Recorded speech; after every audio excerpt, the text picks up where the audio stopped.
and argumentative writing. Are you ready to listen? Then, let's begin. First, let's talk about informative text. It is given for the purpose of providing information about a topic to your audience. It gives your audience a new understanding or new appreciation of some topics with which they might be familiar. It also uses specific descriptive language and creative thinking to make the topic more alive for the audience. An example of informative text is this one. On July 15, 1969, the Apollo 11 spacecraft lifted off from the Kennedy Space Center in Florida. Where was it going? To the moon. The crew consisted of Neil Armstrong, Michael Collins, and Buzz Aldrin. They landed on the moon in the Sea of Tranquility on July 20, 1969. The moonwalk took place the following day. On July 21, 1969, at precisely 10:56 ADT, Commander Neil Armstrong emerged from the spacecraft and took his famous first step onto the moon's surface and declared, "That's one small step for men, one giant leap for mankind." What a glorious moment in human history.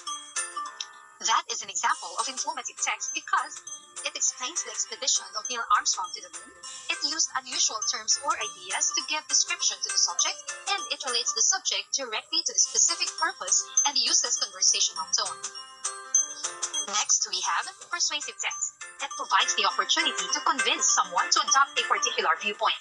The aim is to inform, educate, and convince or motivate an audience to do something.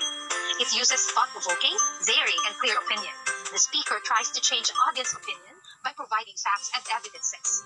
It also speaks about something you are knowledgeable about and can argue your opinion for, as well as objectively discuss counter-arguments. Lastly, it is very common in ad campaign where marketing wants to convince you to buy something, but it can also be used in several other situations as well. An example of persuasive text is this. Are you tired of seeing your paycheck slashed by unjust tax deductions? We work hard to provide for our families and then wind up only being able to live paycheck to paycheck. If you vote for me, I'll make sure your taxes are lowered and you get the government services that you depend on. Imagine everything you'll be able to do with more wiggle room in your monthly income. Cast your vote today.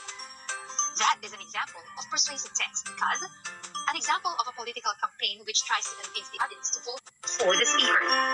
It uses thought-provoking, daring, and clear opinion, and the speaker tries to change audience opinion by providing facts and evidences. Lastly, we have argumentative text. It tries to change the reader's mind by convincing him or her to agree with the writer's point of view. It presents arguments about both sides of an issue. It could be both sides are presented equally balanced, or it could be that one side is presented more forcefully than the other. This attempts to be highly persuasive and logical. It usually assumes that the reader disagrees with the writer, but it should be noted that the reader is no less intelligent than the writer. Hence, argumentative writing should be written objectively, logically, and respectfully. Here is an example of an argumentative text. We've become accustomed to a new way of being alone together.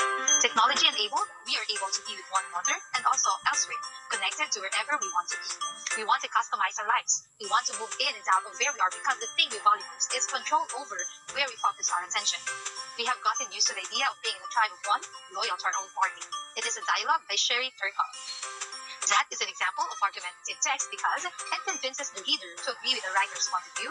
It presents arguments about both sides of an issue, and lastly, it is objective and logical. That's it for our discussion today.